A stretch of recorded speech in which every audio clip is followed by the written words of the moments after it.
Hello friend, आपका most welcome है आपका अपना यूट्यूब चैनल साइंस संग्रह क्लास 10th में। तो आज के इस वीडियो में क्लास 10th के हिंदी के चैप्टर 4 जिसका नाम है नाखून क्यों बढ़ते हैं, आज इस चैप्टर का हम सभी ऑब्जेक्टिव प्रश्न देखेंगे। यदि आप इस चैप्टर का सब्जेक्टिव क्वेश्चन वाला वीडियो नहीं देखे हैं तो जाकर देख लीजिएगा, लिंक डिस्क्रिप्शन में दिया हुआ है। इस वीडियो को आप अंत तक जरूर देखिएगा। यदि आप इस वीडियो को पूरा देख लेते हैं तो मैं 100% गारंटी के साथ कह सकता हूं कि आपके एग्जाम में इस चैप्टर से एक भी ऑब्जेक्टिव प्रश्न नहीं छूटेगा। तो चलिए दोस्तों, बिना देरी किए हुए इस वीडियो को स्टार्ट करते हैं। उससे पहले दोस्तों, यदि आप हमारे यूट्यूब चैनल पर नए हैं तो प्लीज़ दोस्तों इस यूट्यूब चैनल को सब्सक्राइब करके बेल आइकन को ऑन कर लीजिएगा। साथ में दोस्तों इस वीडियो को लाइक भी कर लीजिएगा, क्योंकि आपका एक लाइक और एक सब्सक्राइब हमारे लिए बहुत ही ज़्यादा मोटिवेशन का काम करता है। तो प्लीज़ दोस्तों इस चैनल को सब्सक्राइब कर लीजिएगा, ताकि मैं आपके लिए हमेशा ऐसा ही वीडियो बनाता रहूँ। नाखून क्यों बढ़ते हैं, इसका पहला क्वेश्चन है कि नाखूनों का बढ़ना किसका परिणाम है। तो नाखूनों का बढ़ना किसका परिणाम है, तो नाखूनों का बढ़ना पार्श्विक वृत्ति और संघर्ष चेतना का परिणाम है, प्रमाण है। अब देखिए दूसरा नंबर क्वेश्चन है कि पूर्णनवा शीर्षक उपन्यास किनकी रचना है। तो किनकी रचना है, तो यह है दोस्तों हजारी प्रसाद द्विवेदी की, यानी कि ऑप्शन नंबर ए हमारा सही हो जाएगा। और देखिए दोस्तों, ये दोनों क्वेश्चन आपके एग्जाम में 22 में पूछा गया था, ये भी 22 में पूछा गया था। अब देखिए सी लिखा हुआ है, तो सी मतलब होता है कंपार्टमेंटल। जो बच्चा फेल हो जाता है तो उसके लिए एक और ऑप्शन होता है, वो होता है कंपार्टमेंटल एग्जाम देके वो पास हो सकता है। अब देखिए 3 नंबर क्वेश्चन है कि नाखून क्यों बढ़ते हैं, नाखून क्यों बढ़ते हैं शीर्षक पाठ साहित्य की कौन सी विज्ञा है। यानी कि नाखून क्यों बढ़ते हैं यह क्या है, तो यह एक ललित निबंध है। तो यह क्या है, तो यह एक ललित निबंध है, यह एक ललित निबंध है। ठीक है, ये आपको याद रखना है। ऑब्जेक्टिव क्वेश्चन पर बताने से पहले दोस्तों मैं आपको एक ऐसा पॉइंट बताता हूँ, 5-6 ऐसे पॉइंट बताता हूँ जो आपके एग्जाम में बार बार पूछा जाता है। वो है दोस्तों, ये देख लीजिए। तो इसको देखिए दोस्तों, ये है दोस्तों नाखून क्यों बढ़ते हैं। नाखून क्यों बढ़ते हैं, इसमें दोस्तों सबसे ज़्यादा जो पूछा जाता है वो होता है दोस्तों, वो होता है लेखक के बारे में, यानी कि कवि परिचय। तो देखिए, तो नाखून क्यों बढ़ते हैं क्या है, तो नाखून क्यों बढ़ते हैं क्या है, तो एक ललित निबंध है। एक क्या है, ललित निबंध है। ठीक है, अब देखिए दोस्तों कि इसके लेखक कौन है, तो लेखक हैं हजारी प्रसाद द्विवेदी, हजारी प्रसाद द्विवेदी। अब देखिए हजारी प्रसाद द्विवेदी का जन्म कब और कहाँ हुआ, तो जन्म हुआ था इनका 1907 ईस्वी में। 1907 ईस्वी में कहाँ हुआ था, तो छपरा में हुआ था। छपरा कहाँ है, उत्तर प्रदेश में है। एक तो बिहार में भी है, तो लेकिन बिहार में नहीं, उत्तर प्रदेश में हुआ था। अब इनका मृत्यु कब हुआ, तो मृत्यु हुआ था 1979 कहाँ हुआ था मृत्यु, तो दिल्ली में हुआ था। इनके माता का नाम क्या था, तो माता का नाम आपकी किताब में नहीं दिया हुआ दोस्तों। जब नहीं दिया होता तो वो एग्जाम में भी नहीं पूछता, हाँ लेकिन कभी कभी पूछ भी देता है। ठीक है, अब चलते हैं दोस्तों, अब देखते हैं अपना नेक्स्ट क्वेश्चन ऑब्जेक्टिव का। अब 4 नंबर क्वेश्चन है कि 4 नंबर क्वेश्चन, गौड़ देश के लोग क्या पसंद करते थे। तो गौड़ देश के लोग क्या पसंद करते थे, बड़े बालों को कि ढीला कपड़े को, कि छोटे बालों को, कि बड़े बड़े नखों को। तो ये लोग ना, गौड़ देश के लोग बड़े बड़े नखों को पसंद करते थे। नख मतलब होता है नाखून, तो गौड़ देश के लोग बड़े बड़े नखों को पसंद करते थे। और दक्षिण भारत के लोग कैसे नख पसंद करते थे, तो दक्षिण भारत के लोग छोटे छोटे नख पसंद करते थे। ठीक है, अब हम लोग का 5 नंबर क्वेश्चन है कि 5 नंबर क्वेश्चन है कि नाखूनों का बढ़ना मनुष्य की किस सहजात वृत्ति का परिणाम है। तो किस सहजात वृत्ति का परिणाम है, तो यह है दोस्तों पार्श्वी वृत्ति का। किसका, पार्श्वी वृत्ति का। और यह क्वेश्चन आपके एग्जाम में 2023 के फाइनल एग्जाम में पूछा गया है। ठीक है, अब 6 नंबर क्वेश्चन है कि लेखक हजारी प्रसाद द्विवेदी ने दयनीय जीव किसे कहा है। तो दयनीय जीव किसे कहे हैं, तो कहें दोस्तों वो अल्पज्ञ पिता को। किसको, अल्पज्ञ पिता को। ठीक है, ये आपको अच्छे से याद रखना है दोस्तों। मैं आपको वैसे ऑब्जेक्टिव क्वेश्चन बता रहा हूं जो आपके एग्जाम में पूछता है और पूछेगा भी। मैं वैसा ऑब्जेक्टिव क्वेश्चन नहीं लाया हूं जो कभी पूछा ही ना गया हो। मैं वैसा ऑब्जेक्टिव क्वेश्चन आपके लिए सिर्फ लाया हूं जो कि एग्जाम में पूछता है, बार बार पूछता है और हर एग्जाम में आता है। यानी कि 10th के हर एग्जाम में, जैसे हो गया आपका मासिक परीक्षा हो गया, सेंटर परीक्षा हो गया, यहाँ तक कि फाइनल में भी पूछता है। ठीक है, ये सब आपको याद रखना है। इसी बात पे दोस्तों चैनल को सब्सक्राइब कर दीजिएगा और वीडियो को लाइक करके एक प्यारा सा कमेंट कर दीजिएगा। ठीक है, अब देखिए दोस्तों 7 नंबर क्वेश्चन है कि प्रत्नमानों का अर्थ क्या होता है। प्रत्नमानों का अर्थ क्या होता है। प्रत्नमानों का अर्थ क्या होता है, यह भी 2023 के एग्जाम में पूछा गया। तो प्रत्नमानों का अर्थ होता है प्राचीन मानव। क्या होता है, प्राचीन मानव। ठीक है, ये आपको याद रखना है। 8 नंबर क्वेश्चन है कि नाखूनों का विस्तार किस पुस्तक में मिलता है। तो नाखूनों का इतिहास किस पुस्तक में मिलता है। तो नाखूनों का इतिहास कामसूत्र में मिलता है। और कामसूत्र किसकी रचना है, तो कामसूत्र वात्स्यायन की रचना है। ठीक है, ये भी आपको याद रखना है। और 9 नंबर क्वेश्चन है कि हजारी प्रसाद द्विवेदी ने डी.लिट की उपाधि किस विश्वविद्यालय से प्राप्त की। तो किस विश्वविद्यालय से प्राप्त किए थे, तो वो था दोस्तों लखनऊ विश्वविद्यालय। वीवी का मतलब लखनऊ विश्वविद्यालय, ये भी आपको याद रखना है। अब देखिए दोस्तों हम लोग का नेक्स्ट क्वेश्चन है, बहुत ही ज़्यादा महत्वपूर्ण है। यदि दोस्तों आप इसका पीडीएफ लेना चाहते हैं तो आप इस नंबर पर व्हाट्सएप मैसेज कर सकते हैं, आपको पीडीएफ दे दिया जाएगा। अब देखिए 10 नंबर क्वेश्चन है कि कहानी में चंद्रकार, त्रिकोण, दंतुल, वर्तुलाकार आकृतियों का संबंध मानव के किस अंग से है। तो मानव के नख से है। ठीक है। 11 नंबर क्वेश्चन है कि अलकतक का अर्थ क्या है। तो अलकतक का अर्थ होता है आलता, जिससे ना आज पैर को क्या किया जाता है, रंगा जाता है, उससे कोई अलकतक कहा जाता था पहले, लेकिन अब आलता नाम दे दिया गया है। ठीक है।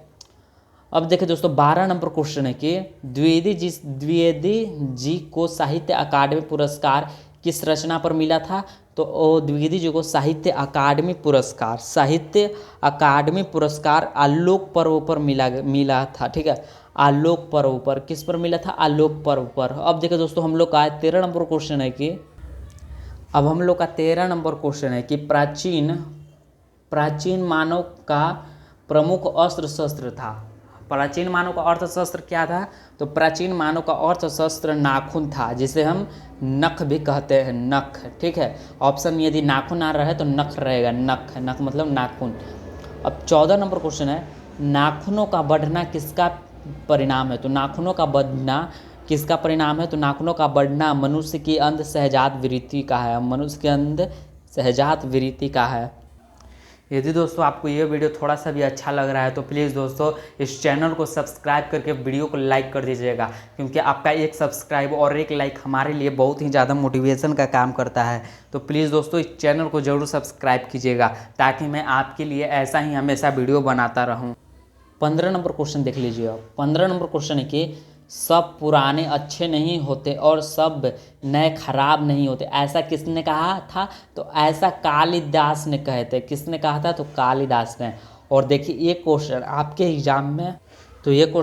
एग्जाम में कितना बार पूछा गया। देखिए 2019 में पूछा गया था फर्स्ट, और 2020 में, यानी कि लगातार पूछा है 2021 और 19 में। अब देखिए 16 नंबर क्वेश्चन है कि नकधर मनुष्य आज किस पर भरोसा करता है। तो नकधर मनुष्य आज एटम यानी कि परमाणु बम पर क्या करता है, भरोसा कर रहा है।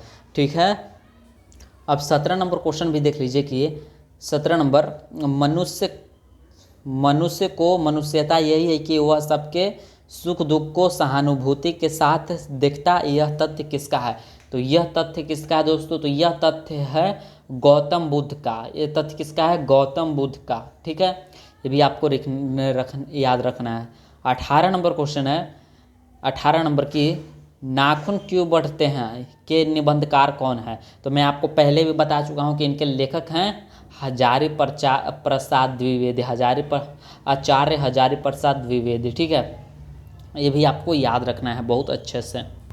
19 नंबर क्वेश्चन है कि आचार्य हजारी प्रसाद द्विवेदी जी का साहित्य की किस विज्ञा में लेखा नहीं है। तो देखिए हजारी प्रसाद द्विवेदी का कोई भी कहानी नहीं लिखा हुआ है। क्या, वे कहानी कभी लिखे ही नहीं है। ठीक है, तो वे कहानी क्या हो जाएगा, कहानी। 20 नंबर क्वेश्चन है कि कौन सी रचना हजारी प्रसाद द्विवेदी की नहीं है। तो कौन सी रचना है, तो अशोक के फूल क्या है, तो हजारी प्रसाद द्विवेदी जी की रचना है। माटी की मूर्ति भी हजारी प्रसाद द्विवेदी जी की रचना है। नहीं, माटी की मूर्ति नहीं है, माटी की मूर्ति तो किसी और की रचना है। लेकिन वाणभट्ट की आत्मकथा और हिंदी साहित्य की आदिकाल ये तीनों क्या है, हजारी प्रसाद द्विवेदी, लेकिन माटी की मूर्ति वे हजारी प्रसाद द्विवेदी की रचना नहीं है। 21 नंबर क्वेश्चन है कि द्विवेदी जी ने निर्लज अपराधी किसे कहा है, तो निर्लज अपराधी नाखून को कहे हैं, ठीक है। 22 नंबर क्वेश्चन है कि 22 नंबर क्वेश्चन है कि कामसूत्र किसकी रचना है, तो कामसूत्र किसकी रचना है, तो कामसूत्र वात्स्यायन की रचना है। ये हम पहले भी आपको बता चुके हैं, बताए थे ना। 23 नंबर क्वेश्चन है कि सिक्ता का अर्थ क्या होता है, सिक्ता का अर्थ होता है मोम, मोम यानी मोमबत्ती। और अलकतक का अर्थ क्या होता है, अलकतक का अर्थ होता है आलता। और देखिए सिक्ता का अर्थ क्या होता है, ये भी क्वेश्चन आपके एग्जाम से कितना महत्वपूर्ण है, 2023 में भी, 2024 में भी और 2025 में भी। ऐसे क्वेश्चन को जरूर याद कर लीजिएगा आप।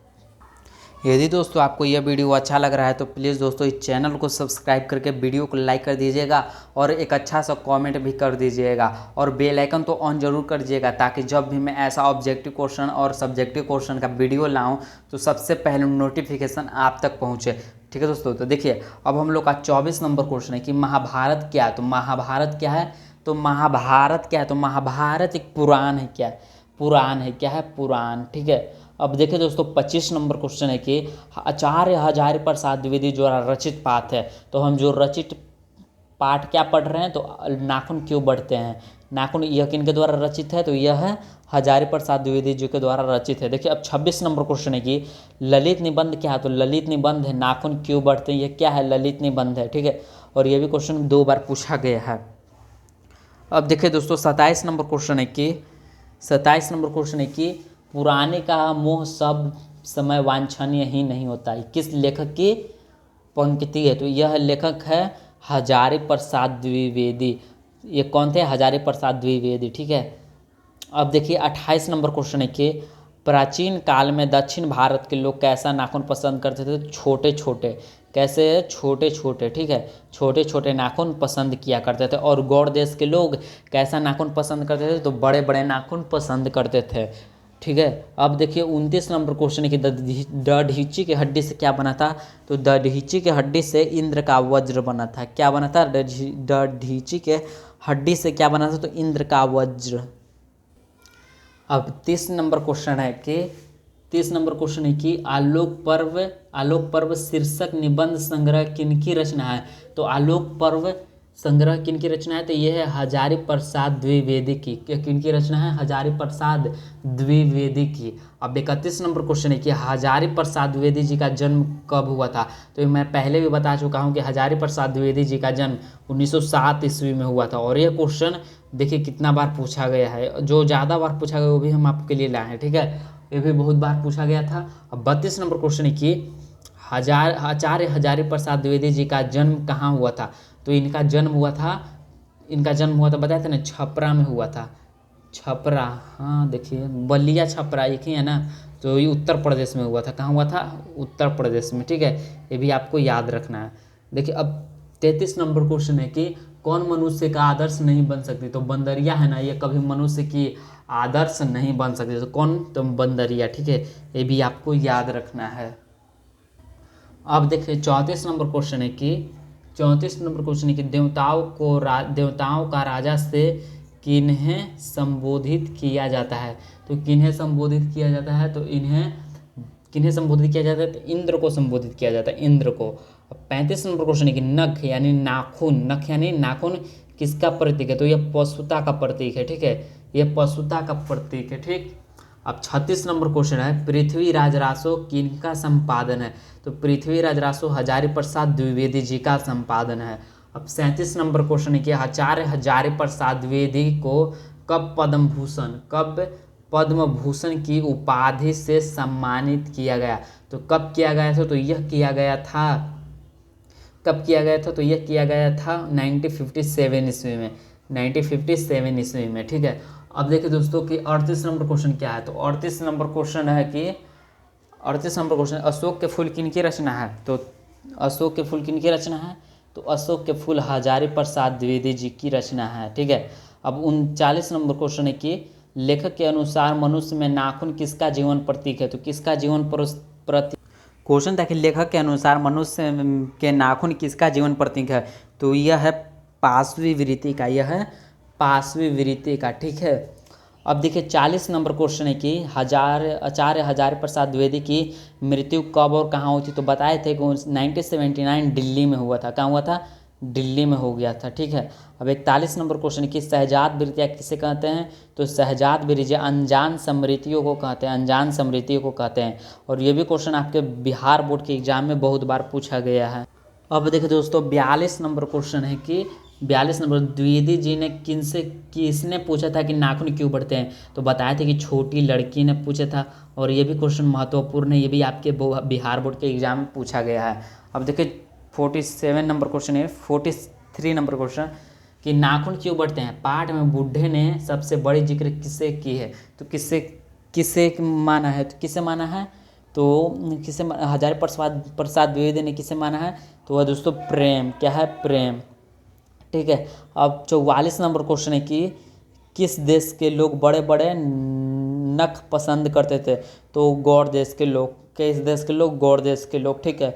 और दक्षिण भारत के लोग कैसे नख पसंद करते थे। छोटे छोटे नख पसंद करते थे। यदि दोस्तों आप अभी तक इस वीडियो को देख रहे हैं तो प्लीज़ दोस्तों इस चैनल को जरूर सब्सक्राइब कीजिएगा और बेल आइकन को तो ऑन कर लीजिएगा, ताकि जब भी मैं ऐसा वीडियो बनाऊँ तो नोटिफिकेशन सबसे पहले आप तक पहुँचे। अब 45 नंबर क्वेश्चन है कि सब पुराने का मोह सब समय वांछनीय ही नहीं होता। यह पंक्ति किस पाठ की है। तो यह पंक्ति नाखून क्यों बढ़ते हैं, यही से न है। हाँ, यही से। ठीक है। अब 46 नंबर क्वेश्चन है कि नामदास का पोथा उपन्यास किस लेखक की कृति है। तो यह लेखक कौन है। तो ये हजारी प्रसाद द्विवेदी जी का है। ठीक है। अब देखिए दोस्तों 47 नंबर क्वेश्चन, कौन नाखून को जिलाया जा रहा है। तो कौन है जो हम लोग प्रकृति है वो क्या कर रहा है, नाखून को जिलाया जा रहा है। अब 48 नंबर क्वेश्चन है कि नामदास का पोथा साहित्य की किस विज्ञा की रचना है। तो यह किस विज्ञा की रचना है। तो यह उपन्यास है। क्या है? यह एक उपन्यास है। अब 49 नंबर है कि असुरों के पास नहीं थी। तो असुरों के पास क्या नहीं थी। तो असुरों के पास लोहे के अस्त्र नहीं थे, लोहे के अस्त्र नहीं थे। अब 50 नंबर क्वेश्चन है कि कालिदास की लालित योजना किनकी रचना है। कालिदास की लालित योजना किनकी रचना है। तो यह है हजारी प्रसाद द्विवेदी जी की रचना है। ठीक है।